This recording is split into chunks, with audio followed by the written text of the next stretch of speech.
En el día de hoy vamos a considerar un nombre del Señor que se llama unigénito del Padre.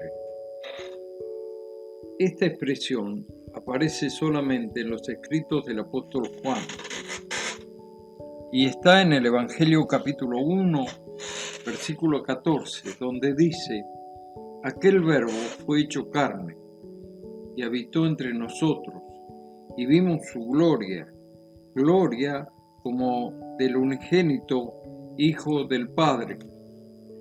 Y en realidad esto nos recuerda que el Evangelio mismo nos lleva a pensar en que Jesucristo es el principio eterno del Verbo, su igualdad eterna con la Trinidad, su encarnación, que a pesar de tener apariencia humana, él pudo demostrar a sus discípulos su gloria como del unigénito del Padre.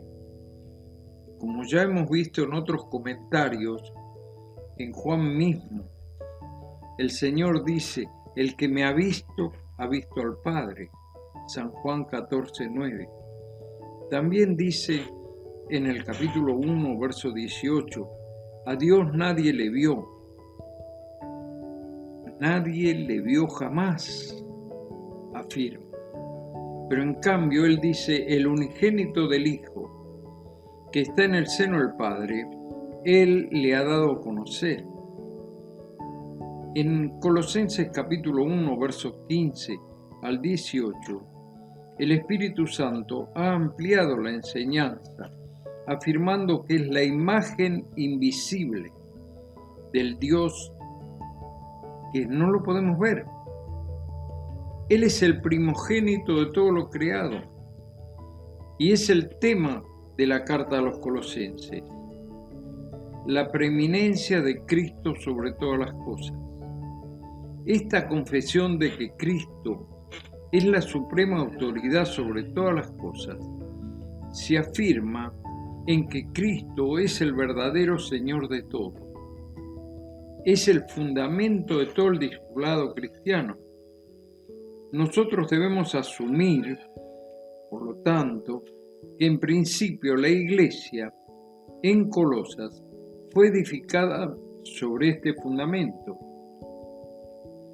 Y dado que no existe otro fundamento tan sabio, el tema de esta carta a los colosenses es la suficiencia de Cristo como nuestro Salvador.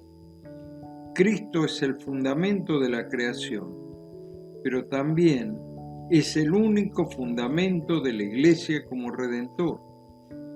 Aquí vemos un doble aspecto de la obra de Cristo.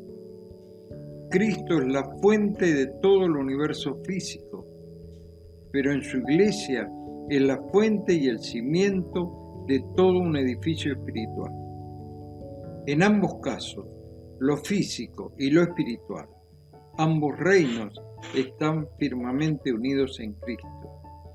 En Colosenses capítulo 1, verso 16. Ambos reinos, el material y el espiritual, se encuentran unidos firmemente bajo la soberanía de Cristo. Y esto es una cita del libro El mensaje a los Colosenses y Filemón del reverendo R.C. Lucas.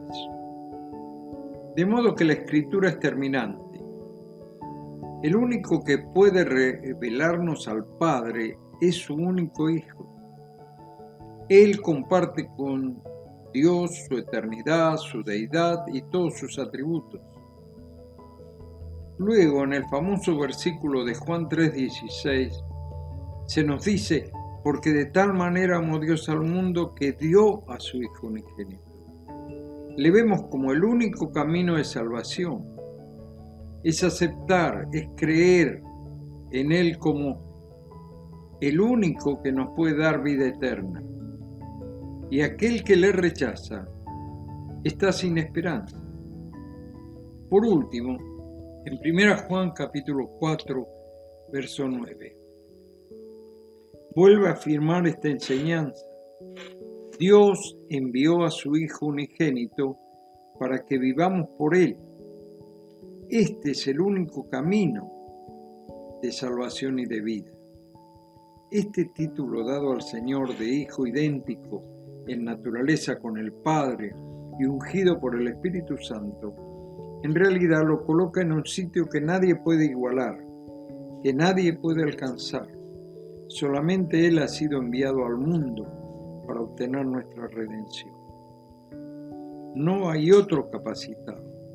Así dice el apóstol, porque hay un solo Dios y un solo mediador entre Dios y los hombres, Jesucristo hombre. 1 Timoteo capítulo 2, verso 5. Lo hemos visto a través de distintos nombres que nos hablan de exclusividad en la tarea del Salvador, del intermediario, del único camino, de la única verdad. Este nombre, unigénito, habla de esta única mediación entre Dios y los hombres. El apóstol Juan, inspirado por el Espíritu Santo, en todo su evangelio está afirmando esta exclusividad de Cristo, al exclamar "Yo soy" en al menos 12 oportunidades en el evangelio de Juan. Esto cerró las puertas a toda otra clase de mediadores o intercesores del pasado, del presente o del futuro. Cristo afirmó ser la roca firme donde debía ser edificada su iglesia.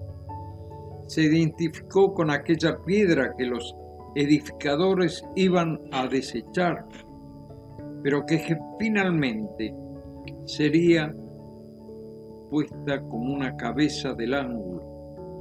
O sea, la piedra basal de todo el edificio espiritual que es la iglesia de Cristo, que es un templo viviente, en donde cada uno de nosotros somos piedras vivas, no ladrillos muertos.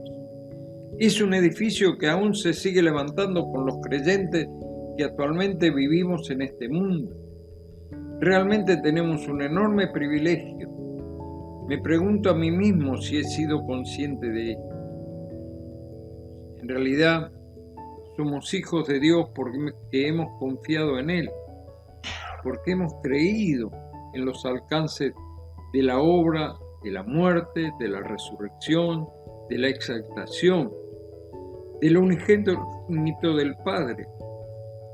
Nuestra salvación, en realidad, ha sido la obra entera de la Trinidad, no por nuestros méritos. Ha sido la manifestación suprema del amor de Dios enviado a su Hijo primogénito y unigénito. En realidad, debemos alabar su nombre, por su amor, su gracia para con nosotros. Que el Señor nos ayude y nos bendiga para comprender esta gran verdad. Cristo es aquel que nos quiere unir al Padre. Es el único. Que el Señor nos ayude. Que el Señor nos bendiga para comprender esta gran verdad del Hijo unigénito de Dios. Será hasta mañana, si Dios quiere.